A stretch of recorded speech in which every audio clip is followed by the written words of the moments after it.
ইসলামের ঈদ কয়টা? দুইটা। বলেন কয়টা? দুইটা। নবীর ঈদ কয়টা? দুইটা। সাহাবাদের ঈদ কয়টা? দুইটা। ঈদুল ফিতর, ঈদুল আজহা। বলেন ঈদুল ফিতর, ঈদুল আজহা।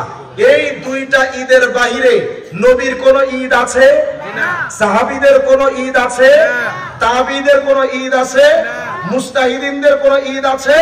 এখন যদি আপনি বলেন সকল ঈদের সেরা ঈদ ঈদে মিলাদুন নবী, তার মানে তোমার বানানো ঈদে মিলাদুন নবীর চাইতে নবীর ঈদ আরো ছোট। নাউজুবিল্লাহ। হিসাব এটা দাঁড়াইছে না? নবীর ঈদ যেটা নবীজি তৈরি করলেন, আপনি বললেন সকল ঈদের সেরা ঈদ ঈদে মিলাদুন নবী। এই ঈদ তো নবী কোনোদিন পালন করেননি, সাহাবীরা কোনোদিন পালন করেননি। কয়েকশো বছর পরে এসে যেই ঈদ তৈরি করলো তোমাদের গুরুরা, তো বোঝা যাচ্ছে তোমাদের গুরুদের বানানো ঈদ নবীর ঈদের চাইতে দামি। তার মানে তোমরা যেটা করলা সেটা দামি আর নবীরটা কম দামি। ওরা কি সুন্নি না বেদাতি? ওরা কি নবীর আশিক নাকি নবীর দুশমন? এখন এসে নাম দিয়েছে। আবার আমরা আগেই সিদ্ধান্ত নিয়েছিলাম নবী, কোরআন, নবী, সাহাবা, কোরআন, সুন্নাহ, সাহাবা, এই তিনটা যেটা বলবে আমরা করব, এই তিনটার বাইরে যেটা আছে আমরা করব না। আচ্ছা বলেন তো, নবী আলাইহিস সালাম কোনদিন দুরূদ শরীফের সময় ইয়া নবী সালাম আলাইকা পড়তেন না? জি না। আর কত কয় না? জি না।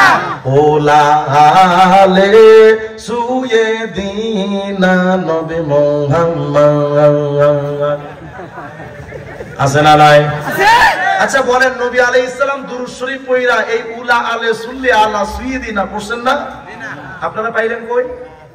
আচ্ছা এই যে নবীজি দুরূদ শরীফের সময় কিয়াম করা, এটি খেয়াল করেন, দুরূদ শরীফ পড়লে কিয়াম করতে হয়, এভাবে ঝুলে ঝুলে সিন্নির দিকে তাকায় তাকায় দুরূদ শরীফ পড়তে হয়। কোরআনে আছে? আর কোন কোরআনে আছে? সুন্নায় আছে? সাহাবীদের জিন্দেগি আছে? পাইলি কই? বলেন পাইলি কই? তাহলে আমরা জেনেছিলাম কোরআন, সুন্নাহ, সাহাবা এই তিনটার বাইরে যারা করবে তারা জান্নাতি না জাহান্নামী? তাহলে যারা এই আমলগুলো করছে, নবী করেননি, কোরআন বলেনি, সাহাবীরা করেননি, সেই ঈদে মিলাদুন নবী, সেই কিয়াম, এগুলো যেহেতু ইসলামের অস্তিত্ব নাই, যারা করছে তারা কি হক না বাতিল? বলেন না হক না বাতিল? জান্নাতি ফেরকা না জাহান্নামী ফেরকা? এখন বলবে হুজুর আপনাকে বড় হুজুরা তো কিয়াম করছে কে? বলে হাজী ইমদাদুল্লাহ মুহাজির মক্কি। দলিল আশরাফ আলী থানভী তার কিতাবে লিখেছে। অথচ এই জালেম জানেই না যে হাজী ইমদাদুল্লাহ মুহাজির মক্কি রহমাতুল্লাহ আলাইহি কিয়াম করার পর তার সাথে দারুল উলুম দেওবন্দের এক শায়েখের একটা বাহাস হয়েছিল। দারুল উলুম দেওবন্দের উস্তাদ বলেছিলেন যে হযরত আপনি যেটা করছেন এটা কোরআন সুন্নাহর প্রমাণ নাই। তো তিনি বললেন ঠিক আছে, আমি যেটা করছি এটার ব্যাপারে সিদ্ধান্ত আমি নবীর থেকে নিব। তো তিনি ইস্তেখারা করলেন, নবীর কাছে সিদ্ধান্ত নেওয়ার জন্য তিনি আল্লাহর কাছে দোয়া করলেন। আশরাফ আলী থানভী রাহমাতুল্লাহ রাহিমাহুল্লাহ আশরাফুস সাওয়ালিহের মধ্যে তিনি লিখেছেন যে হাজী ইমদাদুল্লাহ মুহাজির মক্কি রাহমাতুল্লাহ আলাইহি তিনি ঘুমায় গেছেন, তো ঘুমের স্বপ্ন দেখতেছেন নবী আলাইহিস সালামের মোলাকাত হয়ে গেছে। হাজী ইমদাদুল্লাহ মুহাজির মক্কি রাহমাতুল্লাহ আলাইহি জিজ্ঞেস করলেন ইয়া রাসূলুল্লাহ, আমি এই যে দুরুদের সময় দাঁড়াই এটা সহিহ না বাতিল, আমি হক না দেওবন্দের উস্তাদ হক? নবী বললেন দেওবন্দের উস্তাদ হক।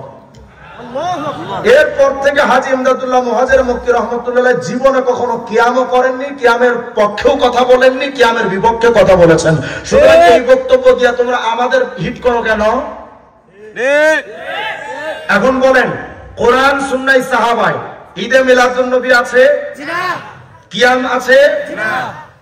তাহলে যেটা এই তিনটার মধ্যে অস্তিত্ব নাই, এটা যারা ইবাদত মনে করে করছে তারা জান্নাতি ফেরকা না জাহান্নামী ফেরকা? তাহলে সুন্নিদের মধ্যে আরেকটু দেখি না, সুন্নিদের জিজ্ঞেস করেন যে ভাই তাহির আঙ্কেল যদি কোনোদিন কোন যে আঙ্কেল একটু কফি খাবেন আর জিকির করবেন, তবে জিকিরটা সুন্নাত তরিকে করবেন। তাহির আঙ্কেলের এবার জিকির শুরু হয়, মুর্শিদে মুর্শিদে কইরা আমার ঘুম আসে না, শয়নে আমারে বলিবা গো মুর্শিদ কেমন মাশাআল্লাহ।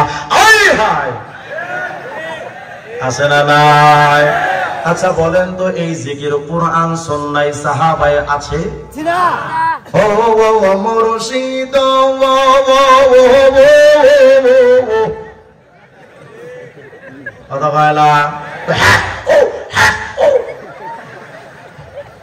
নবীর সুন্নায় এই হাক্কু হুক্কু ক্যাক্কু কুক্কু আছে? কথা কয় না? এমন মুখটা করে যেন মুখের উপরে করোনা ভাইরাসের ঠাড়া বসে।